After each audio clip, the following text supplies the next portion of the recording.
Assalamualaikum warahmatullahi wabarakatuh. Perkenalkan, nama saya Ahmad Nabibila. Di sini saya akan menceritakan sebuah kisah tentang Sa'labah. Tugas kali ini memenuhi makul metode pembelajaran PAI. Menjaga istiqomah bukanlah hal yang mudah. Ini adalah sebuah contoh yang tepat untuk menggambarkan seorang Sa'labah. Sa'labah Ibnu Hatib Al-Ansori adalah contoh orang yang gagal dalam menjaga sikap istiqomahnya. Dia membuat Allah Subhanahu wa Ta'ala geram atas sifat kikirnya.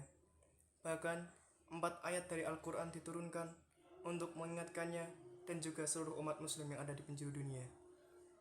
Suatu masa, Sa'labah dikisahkan datang bertemu kepada Rasulullah SAW. Tanpa basa-basi dan omong-omong, dia meminta kepada Rasulullah untuk memohon kepada Allah supaya dia dianugerahkan rezeki. Namun Rasulullah menolak permintaan dari Sa'labah. Meskipun permintaan dari Sa'labah ditolak oleh Rasulullah, Sa'labah tidak bosan-bosannya mendesak Rasulullah untuk memenuhi maunya. Bahkan dia meminta kepada Rasulullah, doakanlah aku kepada Allah agar dia memberiku harta kekayaan. Pinta Sa'labah kepada Rasulullah. Meski kerap ditolak, Sa'labah meminta sekali lagi. Namun kali ini pun Rasulullah SAW tetap menolak lagi. Rasulullah berkata, apakah kamu tidak senang menjadi manusia seperti Nabi Allah? Demi zat yang menguasai diriku, andaikan aku ingin agar gunung itu berjalan di sampingku sebagai emas dan perak, niscaya ia melakukannya. Tutur Rasulullah SAW kepada Sa'labah. Untuk meluruhkan hati Rasulullah, Sa'labah kemudian mengucapkan sumpahnya. Demi zat yang telah mengutusmu dengan hak, jika engkau memohon kepada Allah, lalu dia memberiku harta kekayaan, niscaya aku akan memberikan hak kepada setiap orang yang berhak menerimanya. Ujar Sa'labah kepada Rasulullah SAW. Mendengar perkataan dari Sa'labah, Rasulullah memegang janji kepada Sa'labah. Dia akhirnya mengamini keinginan Sa'labah dan berdoa untuk Sa'labah kepada Allah agar Allah memberikannya rezeki dan memberkahi rezeki yang diberikan kepada Sa'labah. Doa Nabi adalah, ya Allah, anugerahkanlah harta kekayaan kepada Sa'labah. Berkat doa Nabi tersebut, Allah Subhanahu wa Ta'ala memenuhi doa Nabi tersebut, sehingga akhirnya Sa'labah mendapatkan seekor unta dan domba. Sa'labah sangat senang. Setiap hari dia berusaha menggemukkan ternaknya, membuat ternaknya bisa menghasilkan susu dan banyak untuk bisa dijual. Sa'labah masih teguh bersikap istiqomah saat memenuhi panggilan jihad pada perang Badar. Seusai perang, dia kembali pada ternaknya. Dia mengembalakannya, menggemukkan yang kurus, dan membesarkan yang kecil. Harinya semakin sibuk seiring bertambahnya jumlah ternak yang dimilikinya. Mereka beranak pinak, tak belatung, hingga Madinah menjadi penuh sesak. Akibatnya, dia dan ternaknya menyingkir dan tinggal di sebuah lembah dekat Madinah, sehingga dia masih bisa sholat zuhur dan asar dengan berjamaah, sedangkan sholat lainnya dilakukan sendirian. Ternak dari Sa'labah terus bertambah dan dia menjadi sangat sibuk. Akhirnya Sa'labah mulai meninggalkan sholat.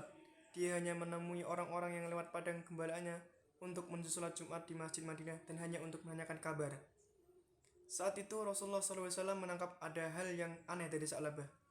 Dia pun bertanya kepada 2 pengendara unta yang ditemuinya. Apa yang dilakukan oleh Sa'labah? Mereka menceritakan soal ternak Sa'labah kepada Nabi. Sontak Rasulullah SAW terkejut dan bersabda, aduh celaka Sa'labah, aduh celaka Sa'labah, celakalah Sa'labah, hingga ketiga kali.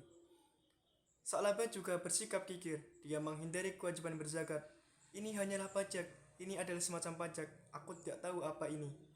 Pergilah sehingga selesai tugasmu, nanti kembali lagi kepadaku. Elak Sa'labah kepada utusan Rasulullah SAW yang meminta hak dari hartanya. Kabar ini sampai ke telinga Rasulullah SAW hingga membuatnya gusar. Maka Allah kembali menurunkan firman-Nya ke dalam surat At-Taubah ayat 75-77 yang berisi sindiran kepada orang-orang yang sebelumnya berikrar akan menyedekahkan sebagian hartanya jika dikarunia oleh Allah berupa kekayaan, tetapi setelah diberi kekayaan, mereka justru menjadi kikir dan berpaling. Karena sikap seperti itu, Allah kemudian menamakan kemunafikan pada hati mereka sampai tiba ajal sebab mereka telah memungkiri ikrar dan berdusta. Ketika ayat itu sampai kepada Rasulullah SAW dan kepada para sahabatnya, Ada salah seorang kerabat Sa'labah yang ikut mendengar dan kemudian menyampaikan hal itu kepada Sa'labah yang menjadi kalang kabut. Dia pun pergi menemui Rasulullah dan meminta agar beliau mau menerima zakat darinya. Namun Nabi tak mau menerimanya. Sesungguhnya Allah melarangku untuk menerima zakatmu. Kemudian Sa'labah yang sangat menyesal melaburi kepalanya dengan tanah.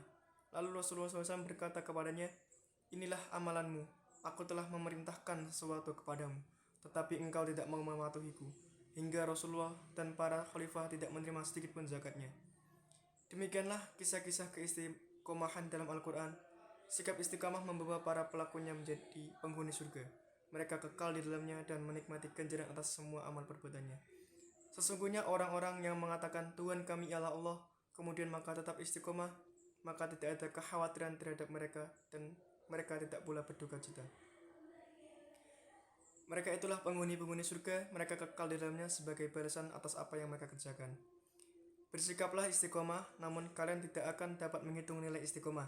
Ketahuilah bahwa amalan kalian yang terbaik adalah sholat. Yang dapat memelihara wudhu hanyalah orang beriman. Hadis riwayat Ahmad dan Ibnu Majah. Dari kisah Sa'labah kita dapat memetik sebuah pelajaran bahwa kita harus menjadi seorang yang istiqomah dan kita harus menempatkan sesuatu pada tempatnya. Jangan pernah bersikap dolim atas segala nikmat dari Allah dan jangan sampai kita kufur terhadap nikmatnya. Sekian kisah dari Sa'labah yang dapat saya sampaikan.